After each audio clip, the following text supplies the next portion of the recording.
Hola a todos y todas, estimados padres y madres de familia, chicos y chicas, mis cordiales saludos. Mi nombre es Sandra, soy la de José Carlos Mariate y en esta oportunidad voy a compartir con ustedes una información importante para su conocimiento, difusión y acción, ¿no?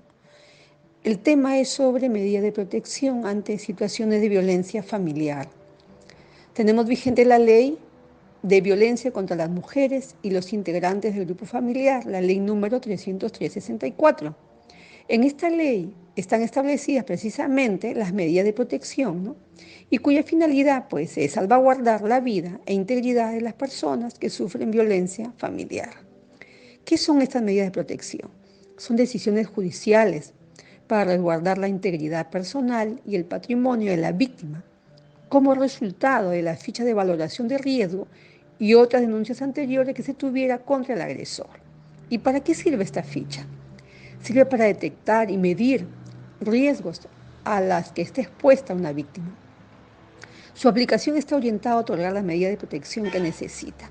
Entonces, cuando se haga una denuncia, es obligatorio que el personal policial que los atiende la aplique. Ya sabemos pues que este es el insumo para que el juzgado otorgue las medidas de protección. Otro aspecto importante a conocer es que, aún saliendo violencia leve, por ejemplo, porque en esta ficha se considera en la calificación de violencia como leve, moderada o severa, la autoridad judicial otorga de todas formas las medidas de protección y estas van a variar de acuerdo al grado de riesgo, ¿no? Estas son nuevas disposiciones señaladas en el decreto ley 1470 del año pasado, ¿no? Ahora pasemos a conocer cuáles son esas medidas de protección. Estas son variadas dependiendo de cada situación, ¿no? Y del resultado de la ficha de la que hablamos.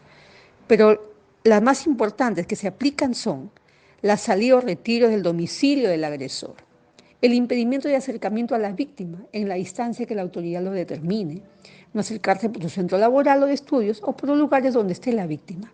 Prohibición de toda comunicación con la víctima, epistolar, celular, a través del chat, en las redes sociales, ¿no? Etcétera. Inventario sobre sus bienes, derivación a una casa de acogida cuando esté en peligro su vida, por ejemplo, ¿no? La prohibición de derecho de tenencia y portar armas y cualquier otra medida requerida para proteger la integridad personal y la vida de las víctimas familiares, ¿no? Finalmente es importante saber que la PNP es la entidad encargada de ejecutar y hacer cumplir estas medidas de protección. Elabora un plan y da cuenta al juez. Informa a la víctima y al agresor de la existencia de estas medidas para que se cumpla de inmediato. Verifica el domicilio de la víctima. Hace seguimiento del cumplimiento de estas medidas. Un patrullaje constante al domicilio de la víctima. Y lo principal es que proporciona un número telefónico para que se comunique a las 24 horas del día y acudir en su auxilio cuando lo requiera. Y ante nuevos hechos de violencia o incumplimiento, informa al juez y éste le comunica a la Fiscalía Penal para las acciones de ley. Quiero terminar diciendo que las medidas de protección, el juez las otorga a las 24 horas de haber recibido la información de esta ficha de denuncia en la comisaría, ¿no? Muchas gracias, espero que esta información les haya sido útil.